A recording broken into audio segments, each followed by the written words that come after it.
Hey everyone, कैसे हैं आप सभी। Welcome to my class. जैसा कि आपको पता ही है कि सीटेट के नोटिफिकेशन आउट हो गए हैं और सीटेट के एग्ज़ाम डेट भी निकल गई थी 1 दिसंबर को, लेकिन अब ये चेंज हो गई है। अब 15 दिसंबर को एग्ज़ाम होने वाला है। तो आज मैं आपको पूरा सीटेट का इन्फॉर्मेशन देने वाली हूँ, क्योंकि जो बच्चे पहले सीटेट दे चुके हैं उनको तो आइडिया होगा, लेकिन जो बच्चे सीटेट में नए हैं ये वीडियो उनके लिए है। तो आज मैं आपको एक पूरी कंप्लीट इन्फॉर्मेशन सीटेट के बारे में बताऊंगी। सीटेट होता क्या है। सीटेट एक सेंट्रल एलिजिबिलिटी टेस्ट है। ये एक ओनली क्वालिफाइंग एग्ज़ाम है जो 150 मार्क्स का होता है और आपको 90 मार्क्स लाने पड़ते हैं और 90 मार्क्स में आप क्वालिफाई हो जाते हैं। लेकिन जो थोड़ी बहुत और अच्छी मेहनत करता है तो वो 100 प्लस 130 140 मार्क्स ले आता है। लेकिन ये ज़रूरी नहीं है कि जब आपके अच्छे मार्क्स होंगे या 150 होंगे या 140 130 होंगे तभी आपका सिलेक्शन होगा। ये इसमें सिलेक्शन का कोई मतलब नहीं है, ये बस क्वालिफाइंग है। 90 मार्क्स में क्वालिफाई कर जाते हैं, तो आप बिल्कुल घबराना नहीं और अपनी अच्छी मेहनत करना। तो मैं आपको एक पूरा डिटेल्ड वीडियो बताना चाह रही हूँ ओनली सीटेट के बारे में। तो जो सीटेट होता है वो होना है 15 दिसंबर को, और इसमें 2 पेपर होते हैं। एक होता है पेपर फर्स्ट, एक होता है पेपर सेकंड। पेपर फर्स्ट होना है इवनिंग में और पेपर 2 होना है मॉर्निंग शिफ्ट में। और इसकी टाइमिंग क्या है, 2:30 PM टू 5 PM। तो पहले पेपर फर्स्ट मॉर्निंग शिफ्ट में ही होता था, लेकिन अब इसको इवनिंग में कर दिया है, मतलब कुछ सालों से। और पेपर 2 जो है वो मॉर्निंग शिफ्ट है 9:30 टू 12 नून में, और ये 2.5 घंटे का पेपर होता है। और इसमें मार्क्स कितने होते हैं, 150 मार्क्स होते हैं और क्वेश्चन भी 150 होते हैं। यानी टाइम कितना हो गया, 2.5, यानी 2.5 घंटे का पेपर होता है। अगर आप मिनट में लगाओगे तो 150 मिनट। इसका मतलब क्या होता है, मार्क्स भी 150 हैं, क्वेश्चंस भी 150 हैं और टाइम भी 150 मिनट्स का। यानी एक क्वेश्चन को आपको 1 मिनट में करना है। और इसका जो मोड रहेगा वो रहेगा OMR, यानी ऑफलाइन में होगा। ये हमेशा ऑफलाइन में ही होता चला आया है। बीच में कुछ 1-2 साल ऑनलाइन इसके एग्ज़ाम्स हुए थे, लेकिन ये फिर से ऑफलाइन मोड में आ गया है। और जो इसकी नेगेटिव मार्किंग होती है वो नेगेटिव मार्किंग यहाँ पर नहीं होती। और इसकी वैलिडिटी क्या होती है, लाइफ टाइम। लाइफ टाइम मतलब आपने इसको एक बार कैसे भी क्वालिफाई कर लिया, फिर आपको इसको कभी भी देने की ज़रूरत नहीं है। अपना डिग्री डिप्लोमा कुछ भी करेंगे और इस एग्ज़ाम को दे देंगे। और इसकी कोई भी एज नहीं है, आप 20 30 40 50 कितने की भी एज हो आप इसको आराम से दे सकते हैं। और ऐसा भी नहीं कि एक ही बार देंगे। मान लो आप इस बार क्वालिफाई हो गए और आपने 90 मार्क्स स्कोर किया, लेकिन आपको लगा कि नहीं मेरे और अच्छे आने चाहिए, तो आप दूसरी बार भी दे सकते हो, तीसरी बार भी, चौथी बार भी, आप कितनी बार भी दो अपना मार्क्स अच्छा करने के लिए। ताकि कभी जैसे कोई रूल निकल आए कि सीटेट में भी अच्छे मार्क्स होंगे, वो भी मेरिट में काउंट होंगे, तो आप और दे सकते हो। और ऐसा भी नहीं कि एक बार जो दे दिया उसी के मार्क्स हम यहाँ पर काउंट करेंगे। जिस भी एग्ज़ाम में आपके अच्छे मार्क्स हो रहे हैं, जिस बार के भी एग्ज़ाम में, तो आप उस मार्कशीट को लगा सकते हो। और जो इसकी फीस होती है, अगर आप पेपर फर्स्ट और सेकंड दोनों भरना चाह रहे हो तो जनरल और OBC में तो उसकी होगी 1200 फीस। और अगर आप ST SC या अदर से हो तो फिर उसकी 600 होगी। और अगर आप ओनली पेपर 1 दे रहे हो या पेपर 1 दे रहे हो या पेपर 2 दे रहे हो, ओनली 1 पेपर दे रहे हो, मतलब एक ही पेपर दे रहे हो, या अगर आप प्राइमरी लेवल पे दे रहे हो तो पेपर फर्स्ट दोगे, और अगर आप अपर लेवल पे दोगे यानी पेपर 2 दोगे, यानी अलग अलग दोगे, तो उसमें क्या होगा, उसमें जनरल OBC की तो 1000 फीस रहेगी और ST SC की 500 रहेगी। और इसका जो एप्लीकेशन फॉर्म है वो स्टार्ट हो गया है 17 सितंबर से, और जो लास्ट डेट है वो 16 अक्टूबर 2014 को है। यानी इसकी लास्ट डेट कब है, 16 अक्टूबर को। जिसने फॉर्म फिल नहीं किया है वो जल्दी जल्दी अपना फॉर्म फिल कर लीजिए, क्योंकि क्या होता है, जितनी जल्दी आप फॉर्म फिल करोगे आपको उतनी जल्दी अपने जो भी आप जहाँ रहते हो उसके आसपास आपको सेंटर मिलेगा। आप जितनी देर में फॉर्म भरोगे उतनी दूर दूर आपका सेंटर आएगा। तो ये तो मैंने बता दिया कि पेपर कितने होते हैं, मार्क्स कितने के होते हैं, कितने क्वेश्चंस आते हैं, कितने घंटे का होता है, नेगेटिव है नहीं है, मोड है क्या है। अब हम पढ़ेंगे कि पेपर फर्स्ट और पेपर सेकंड में हमें पढ़ना क्या होता है। तो जो पेपर फर्स्ट है उसमें कितने सब्जेक्ट आते हैं, 1 2 3 4 एंड 5।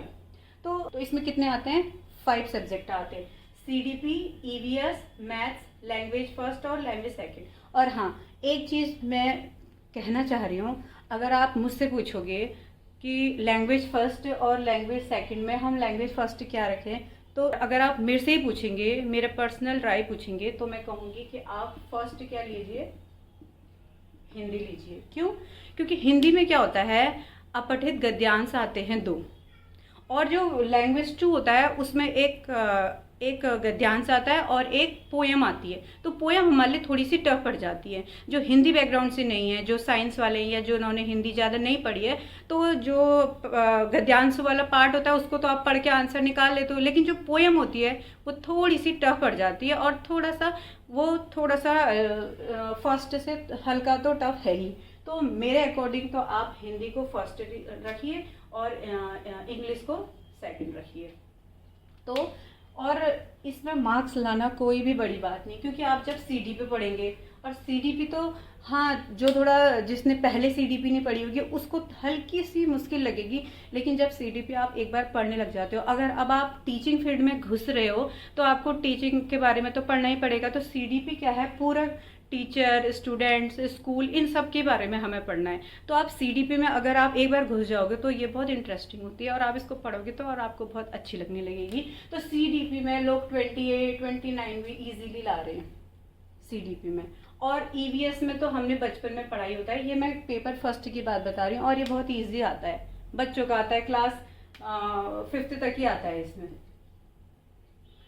और क्या होता है, मैथ्स जिस थोड़ी ज़्यादा अच्छी नहीं लगती है, या मैथ्स में थोड़ा सा वो अपने आप को वीक समझता है, तो आप क्या करिए, क्योंकि इसमें क्या होता है, इसमें भी 15 मार्क्स की इसमें मैथ्स के क्वेश्चन होते हैं, और 15 मार्क्स का इसमें पेडागोजी से आता है। तो अगर आपकी पेडागोजी अच्छी है तो आप 15 में से अगर 10 भी वहाँ से लाते हो तो 15 में से यहाँ आपके 5-7 नंबर आ जाएंगे। तो 15, 17, 18 नंबर अगर आप मैथ्स में ले आते हो तो आपके, और इसमें आप क्या आ रहे हैं 25+, ईवीएस में भी आप 25+ ले आओगे। लैंग्वेज तो हमने बचपन से ही पढ़ी होती है, बस थोड़ी सी उसमें क्या होता है, ग्रामर पार्ट यानी व्याकरण का आ जाता है, संधि विच्छेद, समास और ये सब चीज़ें आती हैं, संज्ञा सर्वनाम, तो ये हमने पहले से पढ़ा होता है। लेकिन हाँ, ऐसा नहीं कि हमने पढ़ लिया तो हो गया, इसमें क्या करना है, हमें थोड़ा देखना है, पढ़ना भी है, और क्या कहते हैं, सारी चीज़ों को क्लियर करके जाना है। समास वहाँ पर हम भूल जाते हैं, विलोम शब्द, पर्यायवाची शब्द, यही तो आता है। और उसके बाद जो सेकंड है इंग्लिश, उसमें भी सेम यही है, ग्रामर पोर्शन आता है थोड़ा बहुत, वही क्या आएगा, एडजेक्टिव, वर्ब, प्रीपोजिशंस और ये सब थोड़ी थोड़ी चीज़ें, बाकी इतना टफ नहीं आता है। इसमें भी 15, अब क्या होता है, इसमें भी 15 मार्क्स का पेडागोजी से आ जाता है, इसमें भी 15 मार्क्स का पेडागोजी से, इसमें भी 15 मार्क्स का पेडागोजी से, ये तो पूरी सीडीपी होती है, इसमें भी। तो अगर आप क्या करोगे, अपना पेडागोजी वाला पार्ट स्ट्रॉन्ग करोगे और थ्योरी तो आपकी हो ही जाएगी, तो आप इसमें आराम से 100+ मार्क्स अपना आराम से ला सकते हो। मैं ये नहीं कहती हूँ कि 130 लाओ, 140 लाओ, एटलीस्ट आप फर्स्ट अटैम्प्ट में 100+ का तो टारगेट रखो ही, क्योंकि 130 लाना कोई ऐसा नहीं है इसमें कि 130 लाएंगे तो हम टॉप में आ जाएंगे, हमारी जॉब लग जाएगी, क्योंकि इस सीटेट को क्लियर करके जॉब लगती ही नहीं है। हाँ, लेकिन इसके बिना भी जॉब नहीं लगती है, क्योंकि मैं अभी आपको आगे बताऊंगी। जो ये पेपर होता है लेवल 1 और लेवल 2, 2 लेवल का होता है, यानी ये पेपर 1 को कहते हैं, ये पेपर 2 को।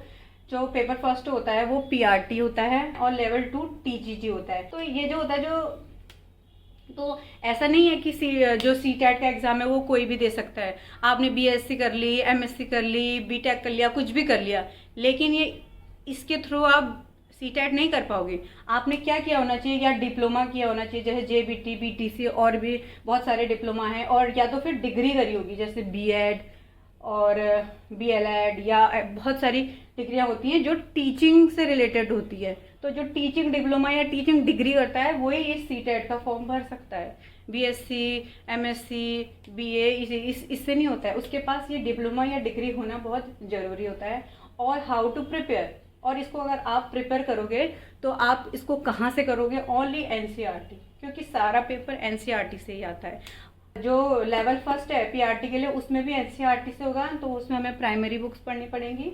और अगर हम लेवल 2 यानी पेपर 2 पढ़ रहे हैं तो टीजीटी का, तो उसमें हमने 6 to 8 क्लास पढ़नी है। और अब देखो, हम कह रहे हैं कि सीटेट तो हो गया, सीटेट सब सीटेट के पीछे पड़े हैं, लेकिन सीटेट के बाद होगा क्या? अगर इससे जॉब नहीं लग रही तो इसको क्यों कर रहे? तो ये देखो, आफ्टर सीटेट हम क्या करेंगे, हम बाबा 2 ऑप्शन है, या तो हम प्राइवेट स्कूल में जाएंगे, क्योंकि आजकल हर प्राइवेट स्कूल भी क्या कर रहा है, सीटेट मांग रहा है। आज जिसके पास सीटेट है वही अपने स्कूल में सीबी या अपना रिज्यूम डाल सकता है। और दूसरा ऑप्शन है गवर्नमेंट जॉब, जिसका क्या होता है सीटेट क्लियर होता है, चाहे पेपर फर्स्ट हो चाहे पेपर सेकंड हो, वो एक गवर्नमेंट एग्जाम के लिए भी एलिजिबल है। और जो गवर्नमेंट होते हैं वो भी बहुत सारे टाइप के होते हैं, जैसे KVS, NVS, DSSB। और कुछ तो क्या होते हैं डायरेक्ट एग्ज़ाम होता है, अच्छी मेरिट आती है, उनका सिलेक्शन हो जाता है। और कुछ एग्ज़ाम्स ऐसे होते हैं जो एग्ज़ाम होता है उनका, उसके मेरिट बनती है, फिर इंटरव्यू होता है, उसकी मेरिट बनती है, दोनों को मिला के जिसकी अच्छी मेरिट होती है उसका होता है। लेकिन आपका जो सीढ़ी है वो सीटेट ही है। अगर आप सीटेट क्लियर नहीं करोगे तो ना आप प्राइवेट में जा सकते हो ना आप गवर्नमेंट में जा सकते हो। तो ये सारा ये सीटेट का पूरी इंफॉर्मेशन है। और जो मेरे चैनल में आप पढ़ते हो वो पढ़ते हो साइंस पेपर 2। साइंस पेपर 2 आप मेरे चैनल में पढ़ते हो। और सीटेट ही नहीं, उसमें जितनी भी टीचिंग एग्ज़ाम में साइंस पोर्शन आता है वो आप मेरे इस चैनल के थ्रू देख सकते हैं। और इसमें मैं पूरा डिटेल्ड एक्सप्लेन करती हूँ, और जब एक्सप्लेन हो जाता है तो उसके बाद उसके प्रैक्टिस भी कराती हूँ। तो आप मेरे चैनल से जुड़िए रहिए। और जिसका भी सेकंड पेपर में साइंस है पार्ट है वो आप मेरे चैनल से जुड़ के आराम से अपनी तैयारी कर सकता है, क्योंकि मैं बहुत ही डिटेल्ड वे में पढ़ा रही हूँ। और आपको जो भी क्वेश्चन अगर आप पूछना है तो प्लीज़ कमेंट बॉक्स में कमेंट कीजिए, मैं उसका आपको आंसर एक वीडियो बना के दूंगी। और अगर शॉर्ट कोई क्वेश्चन होगा तो वहीं पर भी दे दूंगी। और अगर आपको ये टेट के बारे में आपको थोड़ा भी पता चला तो प्लीज़ इस वीडियो को लाइक कीजिए और शेयर कीजिए। और लाइक करने से कुछ नहीं होगा, मुझे बहुत अच्छा लगेगा, बहुत मोटिवेशन मिलता है अगर लाइक आ जाता है तो। और आप क्वेश्चन ज़रूर पूछिए, जब आप क्वेश्चन पूछते हैं तो तभी समझ आता है कि आपको क्या चीज़ समझ आ रही है, क्या चीज़ समझ नहीं आ रही है, और एक कनेक्ट भी बनी रहता है। तो ठीक है, मिलते हैं अपने नेक्स्ट वीडियो में। Till then bye.